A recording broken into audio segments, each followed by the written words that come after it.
欢迎回来，新闻大白话，来关注一下现在各国的记者啊，去到了福岛核电厂来参观一下这个目前排放这个核污水10多天了嘛。那我们看这个韩联社的记者去到那边就说，听到这个钢管咕咕震动啊，就那个水流的声音啊。那9月2号的时候，他们去参观了这个福岛的第1核电厂，韩国记者就讲说，这个钢管里面充满水流的声音啊。那东电的员工问我说，为什么韩国人如此不安呢？我回答了他日本人也很不安啊。然后他说，从此以后，那个东电员工就跟他没有什么好说的了。我们看这个话不投机那再来，法国的记者就说，为了提高可信度啊，他建议东电让环团或者是专家机构参与这个放射性的测定哦。那东电的员工呢，就立刻否定哦，就说有 IAEA 的这个检测就够啦，何必这么麻烦哦？所以人家就想说，干嘛有什么好怕的呢？如果就是像你们所讲的没有，谁来测一样啊？答案都是一样的嘛。那我们看看，他们进去核电站的采访哦，其实过程非常的严格，有3线哦。这个东电限制大家不得自由拍摄和录音，也不得直播。然后手机、电脑也一律不准带进去哦，说是出于防范这个放射性的危害，那也是出于这个反恐的考量哦。那所以感觉上面好像很多各国记者的问题啊，东电的回答都是有一点答非所问，或是避重就轻哦。那再来看一下尹锡悦，目前在韩国这边的民调雪崩，因为人家讲说他是不是太亲日本了，现在好评率只剩下35%，差评率到了61.1%。就是南韩的民调机构在8月多的时候发布的这个民调，所以它的施政不满意度是飙升哦。那主要可能大家讲说可能是核污水的这个问题哦，还有这个政府酝酿迁移重点机构这个抗日独立运动家的这个铜像一些相关的问题引发的争议，所以带来非常大的一些影响。那再来，韩国也趁这个时候，好像要跟中国大陆拉近距离哦。韩国政府发布说，吸引中国大陆游客的一些方案，就说希望能够争取到200万人到访哦。所以他们就说加强一些这种宣传的力度啊，甚至呢还免除赴韩电子签证的手续费，简化购物退税这些流程哦，希望可以吸引200万这个大陆的游客去访问韩国，去韩国这边来玩哦。那预计能够提升0.16% 的 GDP。 那另外日本呢，感觉上面可能要哭了，因为现在这个爆买潮转向了。原本大陆很多游客是想要去日本玩的可能是在这个11长假的时候打算要过去了，可是就是因为这个核污水一排放，很多人改行程或者是直接取消那很多大陆团体的这个旅游现在大量的转向南韩，所以南韩就趁着这一波一方面这个跟日本我也跟你做朋友另外一方面我趁着这一波这个大陆对于你的这种反感度赶快来赚取一下这个旅游。所以这个仁川市当局也宣布说这个中国优德集团的签署合作协议预计明年上半年将会有1万名员工到仁川来访，所以拉近跟中国大陆的距离。那我们来看一下，现在目前中日之间真的这个仇恨指数不断在攀升当中。有这样的一个新闻报道，就是说曾经喝这个福岛这个核污水的这一位官员这个叫做原田康博，然后被人讲说，是不是罹患了多发性的骨髓瘤在2020年在帛琉过世了。可是日本媒体共同社就讲说，去访问到他本人还活得好好的。可是有这样的传言出来，日本就说，是不是来自中国大陆的抹黑啊？那现在甚至连东京都都开始讲说，语音系统要自动辨识是不是中国大陆打来的？的确，中国大陆有很多人因为不满这样排放核污水打电话去日本那边抗议。那但是日本那边也开始有一些对应措施所以双方的这种敌对感是越拉越高。那甚至中国大陆也翻出来说，日本在战争时间的一些罪行，比方说侵华的日军731部队细菌战，那似乎是用一些中国大陆的一些活人来做实验以这个饮水净化为名进行这些细菌战的实验，非常的不人道那抗战的一些文物也在这个时候来展出来，所以感觉上面中国大陆现在对于日本的反感因为这个核污水事件的处理感觉上面全部通通引爆出来了。那我们首先来问一下亮哥，我觉得你那个前面讲到那个法国记者的提问就是核心就你东电提供数据，或者只让 IAEA 来做了一次监测，这个不能取信于周边国家嘛？对啊，对不对？那你为什么不大方一点，让韩国、中国、俄罗斯都来测呢？对啊，对不对？你只要人家来测，那问题没有问题，那大概就结束了嘛？对啊，对不对？所以而且这个东西，如果你要长期排放，那对不起，你如果要排30年，那当然就是每个月或者是每2周你都要让人家来测啊。这个就是一个基本道义的问题啦。就人家觉得，哦，我为什么要相信你？我怎么知道你跟 IAEA 有没有勾结啊？因为外面现在有一大堆传言呐，比如说我就听到几种传言，说 IAEA 是不是东电有付100万欧元请他来做调查？请问他们收钱呐？钱是谁出的？不是日本政府就是东电嘛？那另外甚至还有人在怀疑东电背后的持股啊，你可不可以把那一块叫做福岛那个赔偿公司那家公司的账摊开啊？因为他占的股权50几%。那请问里面有没有美国的基金呢？就人家会问嘛，就是这种问题啊，所以最终你就是要回到周边跟你没有瓜葛的，跟东电没有利害关系的。比如说，我也会怀疑你自民党是不是收了东电的政治现金啊？所以你就要回到韩国肯定没有嘛，跟东电没有关系。那不要讲中国了，俄罗斯也没有关系啊。那你就请没有关系的人来做嘛，不然你叫绿色和平来做。绿色和平也是有意见啊，对不对？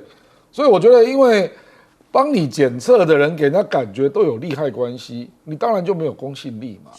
对不对？而且人家在质疑的，大家都已经讲了嘛，你现在还一天到晚在提氚浓度，人家根本不是在跟你谈氚浓度嘛。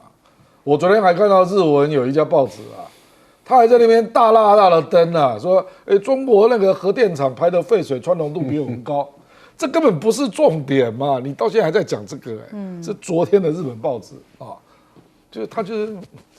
敢玩，或者说民族自信心受创这样啊。人家是在质疑你这个没有公信力，有一大堆辐射元素，你为什么不验？对，你为什么那么相信那个 ALPS？如果 ALPS 这么好棒棒，你大可以外销到全世界啊。对啊，为什么不让？你外销到别的国家，让人家来看看。做品牌饮用水这样子，不就是如果很安全的话，不然你 LPS 卖一份到中国，中国验验看，看有没有用，对不对？就是，所以我是觉得它里面的这个不透明的地方实在太多了。是，那如果继续这样，我坦白说，9月就是日本难过的月啦，因为9月还有另外一个日子更刺激的，叫918，对不对？你918会有更多这样子的。这个是9月3号，因为那个是受降日。对啊，我说会有这一类的。918中国老百姓更有感觉，没错，对不对？所以你说你到时候又有另外一波高潮，然后你的好康的都被韩国拿走了，因为本来那个中国不是开放78个国家要开放旅游嘛，日本是排名第1耶，本来日本说大概可以赚个300亿啊。马龙某去啊，第2名是韩国啊，所以人家现在转到韩国去了。所以我是觉得岸田真的自己要想清楚了，你这样的损失你这样的损失恐怕比你这样做越来越大啦，远远超过你本来预计的损失啦。对，好，来问一下介老师。其实就是说，24大战有2个发起这个战争，一个在欧洲发起，一个在亚洲发起，2个国家那对于发起战争的这个态度完全不同。那么德国是深切反省，而且跟各国道歉而且尤其对他的那种各种的这种战争的暴行深自悔悟。日本到现在没有日本到现在都没有。我前2天看到这个一个大陆的学者讲，他过去历史学者长期跟日本的历史工作者在就有关20大战的问题在讨论，他觉得挫折感非常重。他日本不但没有对他发起20大战尤其对侵华战争日本人还一直认为日本是20大战的受害者。原因是什么？美国在他那边丢了两个原子弹。所以日本每年最重要的一个活动之一就是原爆纪念。他们在这个广岛每年是高度的仪式性，然后呢，这个日本政府还有日本的这个日皇啊，常常就是说这个日本的战没者啊纪念，然后呢，在这个靖国神社里面定期的去吊祭，他们的心态上认为他是战争的受害者，而不是一个加害者。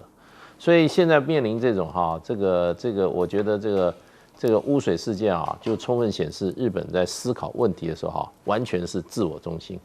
而且不把别人的权益，也就是说在二次战不把别国人民的生命当一回事，做出非常残暴、非常让人发指的这些暴行，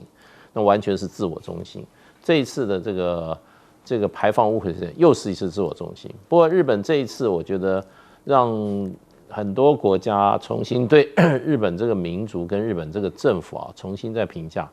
因为他们所号称这个水是安全的部分有太多说不过去的地方。第一个，既然是安全，我看了已经有越来越多欧美的意见领袖就说，既然的是安全的，为什么要往海水里面倒？对啊，对，既然是安全，为什么不把它做有效的使用，当做废物一样倒？那另外一方面就是说，现在的观念就是说，海水是大家人类共有的。如果有人对你对海洋里面倾倒任何物质有意见的话，你有责任对对方做出合理的说明，充分合理的一种解释跟说明。那我们现在看韩国这个记者到日本去采访，你就看出来他的日本的这个透明度跟愿意配合说明的这个意愿是非常低的。所以我觉得这件事情应该在韩国、在中国大陆，甚至在世界其他国家这种反对声浪才是刚刚开始，因为它还要继续往海里面倾到这种核污染水还要倾到30年，实在是难以，真的是不晓得日本人怎么会干这种事情啊。好，赖老师。对，刚刚郑亮讲到就是东电的股权的问题有超过1半以上的股权不明不白，那到现在也不透明化，所以有很多人在做调查的时候发现好像跟美国的一些集团或者是一些华尔街有很深的关系。那这个确实东电有责任有义务要透明化，要告诉大家。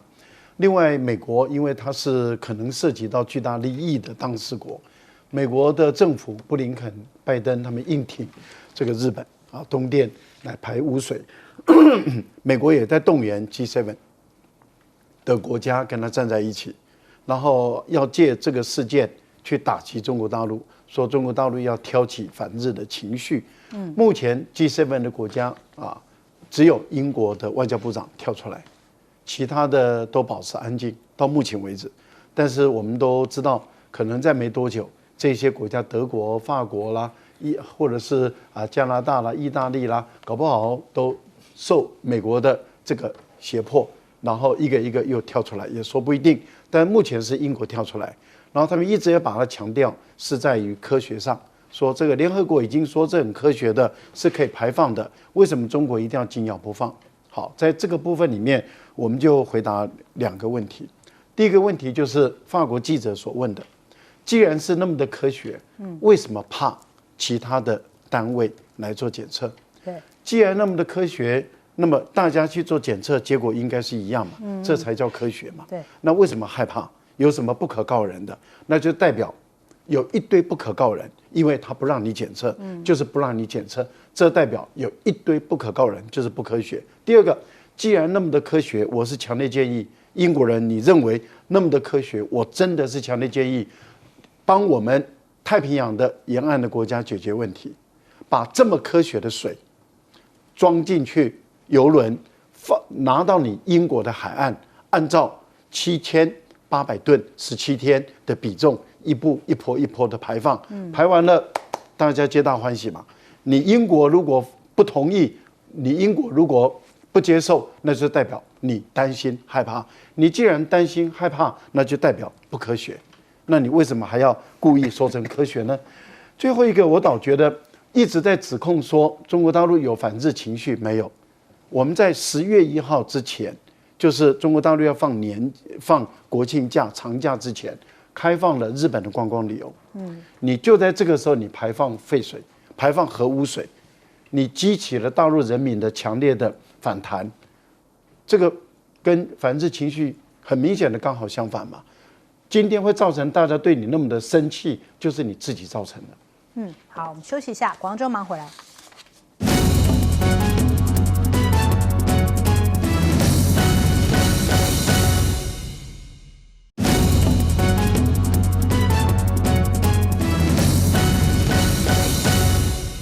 好，我们来看一下这个雷蒙多还是一直在唱衰中国大陆的经济啊，他就说，中国的经济放缓毋庸置疑啊，他是在面对到这个 CBS 政论节目《面对中国》这个节目当中提到啊，他说，现在中国大陆的房地产业面临到重大的挑战哦，甚至还讲说，美国的一些企业对于中国已经逐渐失去了耐心啊，因为美国企业需要可以预测而且公平竞争的环境哦，他说这是美其应得的，所以希望中国大陆你要注意哦，这个中美之间的商业关系啊，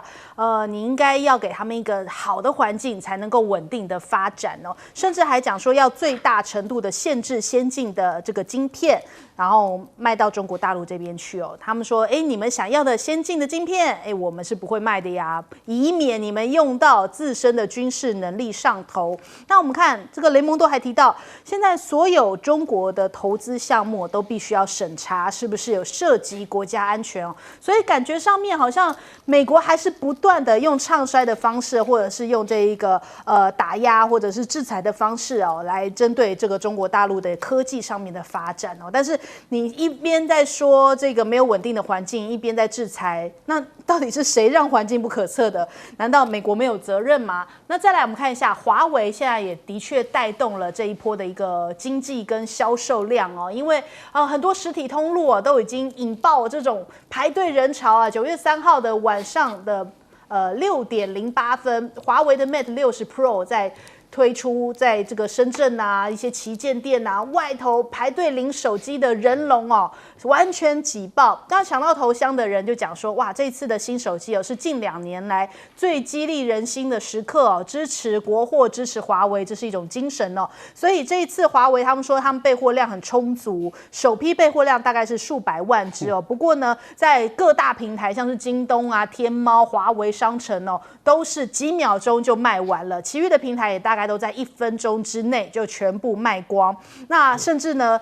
买华为手机的这些支持者，因为苹果他们有自称果粉嘛，那他们现在华为的粉丝他们叫做花粉，因为华为的 logo 是像一朵花一样，所以他们自称花粉哦。他们说买的是一个爱国情操哦。那的确看到很多媒体，就是大陆的媒体或者是一些分析师哦，他们有提到，我们来看看陆行之哦，他是非常这个权威级的这种半导体业的一个分析师。他说这个中芯梁孟松哦，在7奈米有重大的突破，所以华为借由麒麟9000S 处理器现在回归市场，对于手机市场造成很大的影响哦。华为跟海思的回归，他说不会就此而止哦，而且呢，后续还会陆续再推出很多新机，所以他预估大概在5年之内哦，华为的销售量可以回到1亿台左右，表示呢，华为可以在全球拿下大概5到10%的份额，所以他是挺看好这个华为接下来的反攻的这个态势哦。那再来我们看到央视呢也有特别讲，他说现在中国大陆对于华为这个 Mate 60 Pro， 网友给他取了一个绰号叫做蒸汽机啊，就是很争气啊，代表这个中国没有被打败哦，所以他们直接给他叫做蒸汽机哦。那的确也反映出来中国大陆对于这一次华为的解气啊，就是突破了美国的封锁，所以他们说搭载这个芯片也给大家无限想象空间。经历了美国4年多的打压，华为突破了这个关卡哦，那1万多个零部件都实现了国产化。但是华邮提醒哦，哎呦，这个大鸣大放哦，小心美国可能会再出手，又要针对华为来，那这次还打得了吗？那另外我们来看一下哦，同样也是像是淄博烧烤的翻版一样哦，就是贵州村超哦跟英超现在还合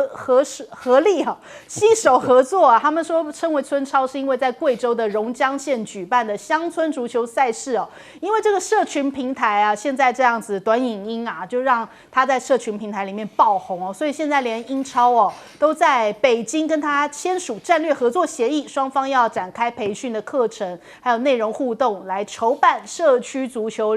这个友谊赛。那今年的5到7月左右，村超开踢，大概有上百万人到场观战哦，5000万人次在线围观，那网络上的流量突破了300亿次，非常可观的数字啊！那连效力于这个英超利物浦队的英国足球明星欧文，都在村超期间呢，透过影片送上祝福哦，就是哇，一个原本是在乡村踢的这样的一个足球赛，竟然红到了世界各地哦，所以他们说这个吸金程度也让这个村超的观光收入有大概28亿人民币的进账哦，就是一个月里面就有100万人次，创造台币5.8亿的经济效益，堪称这个是农村奇迹哦。所以从5月13号开赛以来，已经对当地旅游收入带来了28亿人民币的进账了。那首先我们来问一下亮哥，那个华为他有提出他的理想目标的预估啦，就是 Mate 全系列啊，今年希望能够卖4000万只。哦，那 Mate 60 Pro 就是这一只啦，这一只蒸汽机，他预估是600万。哦，600万其实太少了啦。因为那个预购的实在是多到吓死人。我觉得他可能要预估提高吧，所以有人认为可能会上1000万。不过这里就是一个大考验。就是说，你那个5G 晶片，如果真的是用14奈米 N+2 这样重复曝光做出来的，那它的时间还有成本都会时间会比较长啊，所以有人就要预估它的出货。就是说你这个出货在剩下的3、4个月里面，你能够出多少只啊？因为我举一个例子，你就知道苹果，因为苹果它先端晶片它都有嘛，哈。华为在2019年的时候，就是它被制裁那一年，它全球那个销售是2.4亿台啊，那一年苹果是1.98亿啊，那到了第2年，华为就掉了5000万，变成1.89亿，那苹果就变成2点多亿啊，那到了2021，华为就暴跌了，它从1.8亿暴跌到3500万，啊。那2022就去年了，暴跌到3000万，你就知道那个暴跌有多快啊！对啊，那当然有2个原因嘛，就是你不能做5G 手机，那第2个是你不能用安卓嘛，那现在就是他现在开始恢复，他实际上现在也还是不能用安卓，他用鸿蒙，啊，那等于就是说是以中国大陆的观众为主，民众为主啦，那当然爱国心很强啊，觉得他能够做到这个已经非常不容易了啊。这也是事实了啊，那可是就要看你的量，就是说，因为你这个5G 晶片的生产过程是比较特殊的程序啊，那你没有办法像苹果那种什么4奈米啊这样一下就可以出来的，像台积电那样的晶片啊，所以我觉得它今年的量就会是一个观察点啊，就是说，如果它今年4000万那事实上就比去年多1000万。实际上这个是很谨慎的评估了。对，我认为一定会超过4000万了。那可是说你要到今年年底你才会知道嘛。可是如果到了明年啊，就说它这个越来越顺了，那我认为这个一定会对苹果造成一定的压力啦。尤其是我们知道越高阶手机利润越好嘛。对。那它打到了可能就是 iPhone 15跟14啊。那另外就是我是觉得这个。美国会不会盯上？他有没有办法再来打压了啊？美国现在真的分成2派了，一派就是觉得要对中芯国际要好好的想一想，怎么去限制它啊。那另外一派就是认为科技战已经输了。那美国现在还没有统一出共同的见解了。大概是这样。赖老师，我觉得华为选择的时机是很有意思的啊，是有意的。因为原本最早的时候公布是说9月的时候，会正式开始公布，甚至它的株元都会公布。结果就在雷蒙多在中国大陆准备要回去的时候啊，那突然间啊，这个手机就开卖了，对，而且秒杀。那刚刚有谈到，在一些2、3线的城市，1分钟就销售完了。那现在实体是预购，对，那是秒杀。但是现在是实体已经铺到这个门市了啊，已经送到了。对，送到了以后，哇，大家都排队去买。对，那这个对雷蒙多来讲，真的是狠狠的打他一个脸。因为雷蒙多在出发前的时候就是说，华为你再给我搞研发，我就再度制裁你。结果他不但告诉你说，我不但搞研发，我还研发成功，而且我还做出新机来，而且我这个机就是准备给你苹果来去 PK 的，而且我提早告诉苹果的评粉，我的内容是怎么样，你看全世界包括彭博社，马上就透过各种管道就买到了，买到以后马上就开始做科学的那个各种测试，测试结果一切都超标，超标以后，那他们就公布了，所以彭博也公布，华盛顿邮报也公布，中国大陆的字不在话下。那你想，这是不是免费的全世界的宣传？大家都知道说，华为已经荣耀的归来，而且跟直接直面啊，跟苹果的新的这个9月份的这个新的机要直接对战了。然后他已经提前告诉你，我的硬体设备是什么，我的鸿蒙的软件的这个作业系统是怎么样，使用的人都知道，他用的很平顺，用的很滑顺，然后觉得这个潜力无穷。那你想想看，如果他在中国大陆这14亿人口中的这个大市场，他在高端这个部分，他占的份额越大，那他本身的这个经济的这个收益就越高，他在继续投资在研发这上面，他就会越加的强大，然后接着就往海外铺货的力道就会越强。还有另外一点，就是因为它的作业系统是相容性的，例如说像我用的就是当时被禁止的第一台，那是我刚拿到，就是我是那个 Mate 30的嘛，旗舰机哦，我刚拿到以后本来很开心，怎么说安卓系统不能用了？那时候我是刚拿到，然后在大陆买的，然后我女儿本来想送我生日礼物嘛，然后买了以后本来很开心，结果说不行了，然后结果它的鸿蒙是相容的，然后就越用就越平顺，而且随着鸿蒙的这个加入它的作业平台的厂商越来越多的时候，它的功能就越来越强大，越来越强大，然后你就发现它完全是相容的情况下，它就越来越好用。我觉得美国真的是要放掉打压的这个态度了啊，再打压你打压不了的啦。你也不过打压过 GPS 啊，北斗还不是做出来？你打压过太空站啊，太空站还不是做出来？所以我倒认为美国放弃打压吧，大家合作不是比较好？美国打压好像反指标一样，抖音也是越打越强。因为他只会这个，他只会这个，他没有别的。我们来问季老师，我觉得就是说，这个 Washington Post 讲，就是说华为这只手机的突破美国可能会加强出手加强力道来继续打压。我觉得很有可能，一定是现在我觉得美国正在这个主管当局正在详查漏洞出在哪里，怎么样怎么样来把这个强足的更高，那个提防有哪里漏水的地方都要把它填起来那我觉得这里面当然牵涉到人，中芯是当时这个也是我们台积电的人出去办的，可是他过去在技术上一直有些瓶颈，那这几年他陆续拉了很多国际一流的这个这些晶片专家，那都是台积电出身的，有这个以前台积电研发长蒋尚义，那蒋尚义后来离开中芯了，那现在台积电 CEO 如果没有变化，应该就是这个陆行日讲的这个梁孟松，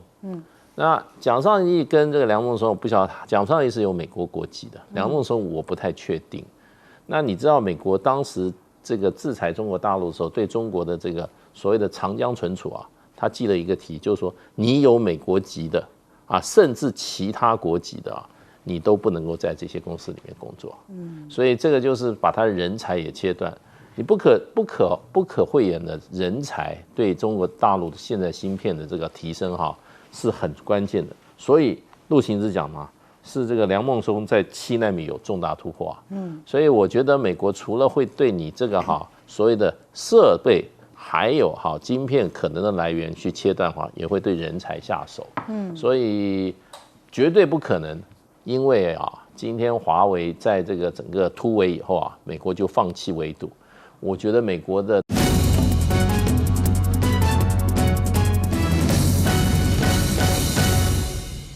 欢迎收看《新闻大白话》，我是主持人翟轩，马上来欢迎一下这个阶段加入我们讨论来宾，耶鲁政治学博士郭正亮，大家平安。国际事务专家赖岳谦，主持人好，观众朋友大家好。还有前大使谢文吉。翟轩好，各位朋友大家好。好，立刻也来关注一下我们刚 TVBS 做出来的最新民调结果，这也是 TVBS 第一次做细卡都的这样的一个战局哦。所以呢，调查期间是从郭台铭宣布参选的8月28号到9月1号做出来最新的一个民调结果。那我们旁边下面附注的这个升降的这个占比是对比上一次撒卡都的数字所以赖清德是下降7个百分点，现在目前支持度是下降到大概只剩下30%，柯文哲的话是下降3个百分点，目前是23%的支持度，侯友宜下降比较多，稍微这个已经降到了20%以下，19%的支持度。那郭台铭倒是好像有超出大家的预料就是目前支持度是14%所以现在目前这4位参选人的支持度 ，TVBS 做出来的一个最新的结果。那紧接着我们来看一下因为现在当然这4位的参选可能也会影响到接下来目前台海这个和平的稳定那我们看到今天最新的一个消息，明年因为要恢复到1年期的义务役所以第一年要征9100人，据说金马奖每13个人就会有1个中到金马奖大概有700名会被派到像是东沙东定亮岛还有高登、东引这些地方离岛来服役那会跟志愿役的人员来混编。那像赖清德喊出来全民国防甚至连保全可能都要上战场要做一些相关的必要的训练。其实不光是年轻人上战场保全要上战场，然后之前我们也说这个警察也在做一些相关的训练还有呢公庙、义勇军。还有甚至女性后备军人的教召，所以看起来真的是全民皆兵不只是年轻人。如果现在看起来真的这么兵凶战危的话，大家有做好准备，有想好要投给谁吗？那我们看，连李彦秀都开始酸说，是不是下一步也要毛小孩要变成军犬呢？如果台湾变成全世界最危险的地方，台湾已经向战争的边缘靠拢，那不就是民进党跟赖清德所造成的吗？那再来，我们来看一下，其实满满的战争既视感美军在台的协训，现在还编入到了陆军的预算因为原本国防部的这个陆军司令他们并没有公开证实这项消息，可是我们在他们的年度预算案里面看到有编列美国在台联合协训后勤小组这些相关的，比方说这个械弹武器的装备库的储备管理相关的一些旅费编列进去那当然不用证实就已经得到了答案嘛，美国的确已经要在台来编训了，那甚至呢连军医局的预算都增加所以很多人讲说这已经等于嗅到了战时准备的一些迹象了。那国防这个预算呢，是不是也代表我们现在危机更近否则为什么总是每次问的时候不回答，可是我们看到预算报告里面又会出现这些条列呢？那他们讲说这都是以什么灾难救援需求为导向军以战为主大选敏感时刻只能够议会，但不可在预算当中来言传吗？那再来我们看一下美国跟中国大陆现在争夺海上的霸权，大陆的辽宁舰大修，同时还升级改造，从训练舰转为战斗舰。那现在这个动力系统的维护保养以及改进这个改造工程就是主要在做这一方面的，还升级了舰上的雷达、导航，还有这个电站设备整体性可以向山东舰来靠拢，从训练舰提升为战斗舰。那另外，澳洲呢，现在目前也增派一些警力驻守在所罗门群岛，他们说是要为了防止北京方面的干预所以其实不光是台海、南海这边的动作也不少那还有这个大陆也传出来，在东南亚跟非洲要建一些海军的基地。那美方的是一些专家他就讲说，这个大陆的动作很多还看到这些卫星照片都可以证实的确有这些动作，是不是把一带一路作为跳板把港口这些基础建设呢握在手中，变成潜在的军事基地这是美方的一个指控。那再来，我们看看李尚福好像也反将奥斯汀一军哦，因为现在目前大陆的海军7记光舰将要访问印尼、巴纽还有斐济哦，跟他们的海军学员要进行混编同训哦，所以你看，连这些地方啊都已经有很多的这个战争的烟硝味，都在做一些相关的预备了吗？美国的国防部提到，他说，中方的这个中国的军方官员跟美军的司令哦，的确有在斐济这边碰面，那也是包含了可能是这个7记光舰的相关的计划当中有碰上一面哦。那另外我们看到，美国也将要跟这个巴纽来签国防的协议，他说是为着要监视一下中方的一些活动哦，所以中方的一些动作跟美方的一些动作都在这边非常的频繁的出现，感觉上面互相都有所准备嘛。我们来问一下亮哥怎么看？这个赖清德昨天跟那个保全的联合的这个组织会面嘛，那因为主要是这个不是赖清德啦，而是后面有一个人就要保全工会要交名单，所以引起了误解了啊。因为政府的立场是民防啊，还有警察啦要那边啊，要做一些训练，不太可能是保全因为保全年纪有的都很大了。坦白讲，那个保全相关的组织，新潮流有几位公职是经营的非常深，所以我认为那个就是新潮流他们比较熟悉的工会了，我觉得这个应该是跟民防跟警察是不一样的，这个完全是选举活动，选举活动啊。那至于确实也有另外一些项目也是真的啦，比如说你刚刚讲到美国在台湾协训纳入我们的国防预算嘛。这个还用说吗？本来就这样啊。你以为我们去美国参加那个国民兵的训练是我们不用付钱哦？美国人这个都算得很清楚的啦。所以这个本来就我们该付钱的。我们去美国，我们也要付钱啊。那另外，我倒觉得这次比较值得注意的是，他要购买手榴弹了那就是要让那个。我们义务役的这个明年1月要去当兵的这一群要丢真的手榴弹，那这个就意味着一定是有人在前线嘛，所以这个赖清德可能要合理化一下他以前的说辞啊，他不说义务役都不会在前线吗？对，那不会在前线学丢手榴弹干什么？手榴弹显然就是海岸守备队要丢的嘛，你如果是守我们台湾内部的重要的设施。像中油、台电啊、台积电啊，怎么会用到手榴弹呢？对不对？所以我觉得赖清德还是要跟大家说清楚啦，就是我们这个新的义务役去当兵，民防的、警察的去当兵，请问他们会不会去前线？我认为一定有，一定有啦哈。所以这个东西，我觉得这个就是卖修片啦，就是你一方面又要搞抗中保台。那一方面所碰到的两岸的军事风险，你又把它淡化，好像假装没这回事，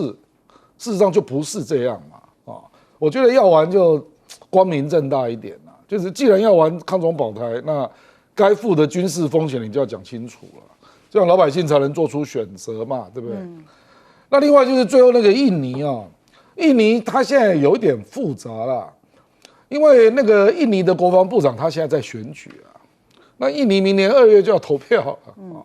然后这个国防部长不是佐科威支持的，佐科威是支持那个西爪哇的省长。那目前这个国防部长民调微幅领先所以他有时候会讲一些话跟佐科威不太一样，比如说他这个讲话就是让人家觉得，他好像跟美国也不错那后来他就讲说，我在中俄美之间，我都要表现我能够交往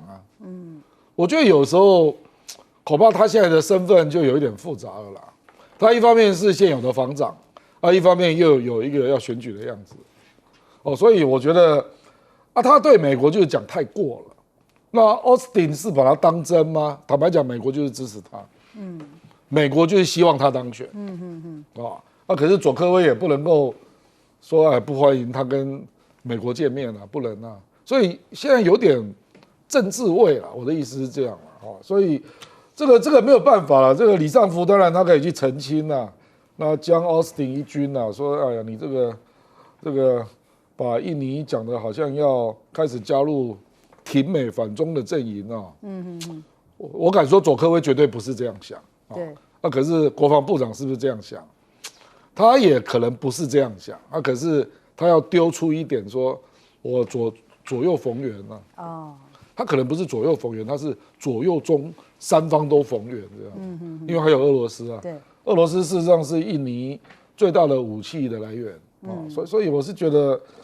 因为明年很多地方要选举啊，所以很麻烦呐，就会有一些复杂的因素跑进来。那印尼就是其中之一啦。那泰国也是啊，泰国原来的那位亲美的最近不是被换掉嘛？那现在塔信刚被特赦，